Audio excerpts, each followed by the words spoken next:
Қайырлы таң қазақ елі, сіздермен бірге мен журналист Гүлнұр Сәлімбай. Бүгін біз Алматы қалалық 7-ші клиникалық аурухананың колопроктология бөлім меңгерушісі Калимбаев Марат ағаймен сұхбат жасайтын боламыз.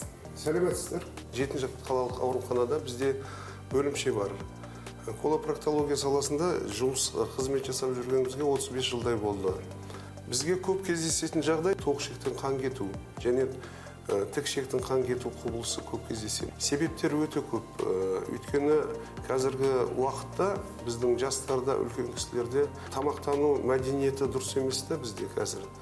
Күнделікті қазіргі кезде фастфуд деген жаңалдегі қолдан істелінген тамақтар емес, көбінесе нанды көп жейді, етті көп жейді, жеміс-жидек аз желінеді. Сондықтан іш кебу, іш қату құбылыстары болады. Содан кейін сондай мәселелер, қан кету құбылыстары пайда болады науқастарда. Геморройдың айналып шығып кетуі, отыра алмайды. Сол себептен кейде іріңдеп кетуі мүмкін. Геморройдың 4 сатысы бар. Бірінші сатысында тік ішекке геморройдың тік ішекте болады, ол дискомфорт дейді, бүйтіп ыңғайсыздандық жағдай болады. Екінші сатысында уже айнала бастайды. Уже түйіндер пайда болады. Үшінші сатысында айналып шығып кетеді. Мысалы, үшінші сатысына келгенде операция жасалса, ол қайтадан қайталанбауы мүмкін, егер операция саты жасалса. Уақытылы жасалынса, төртінші сатысында науқас өз қолымен салады. Амал жоқ, сондай уақытта дәрежеде бізге көп келеді. Кеш келеді, түсініп отырсыз ба? Операциядан бөлек емдеудің тағы бір жолы мынандай сақина қою деген бар екен ғой? Оның бәрін біз қолданамыз. Өйткені біз бәрін операция жасай бермейміз. Мысалы, жағдайлары әртүрлі болады. Бірінші сатысында дәрі-дәрмекпен қайтаруға болады. Дұрыс отыру, жаңағыдегі диета деген сияқты тамақтану, жаңағыдегі физкультурамен заниматься етіп, дене шынықтырумен. Мына қан айналымды біз дұрыстасақ, сол кезде ол геморройдың бәрін жасалынбайды. Уақытылы дәрі-дәрмектер қазір жақсы дәрі-дәрмектер бар. Солармен қолдануға болса... Сақина қою қай заттан басталады? Ол бірінші заттан басталады. Екіншісінде сақина қоямыз. Ең жақсысы лазерный технология бар.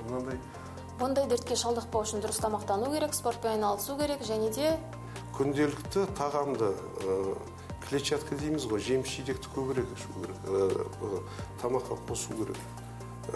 Нанды азайту керек, қою тамақты азайту керек.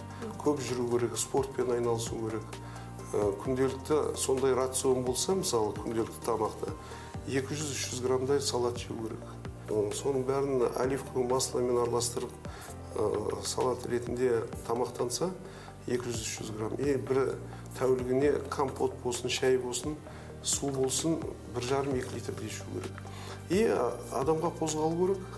Енді біздің халқымызға айтатын нәрсе, мысалы, статистика деген нәрсе бар ғой.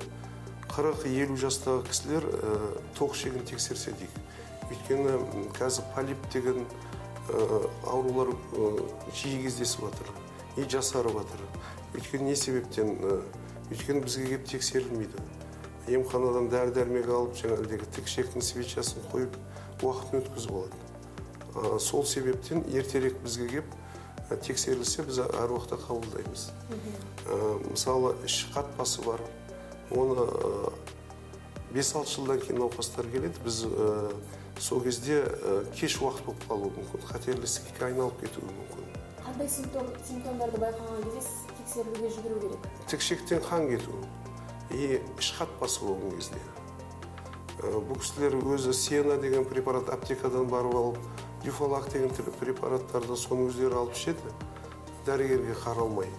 Сол себептен уақытын өткізіп алады.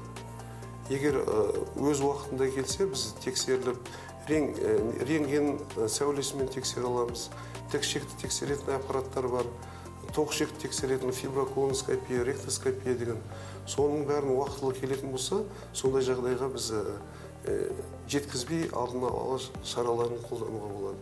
Жақсы, рахмет сізге, жұмысыңызға табыс тілейміз. Көп-көп рахмет.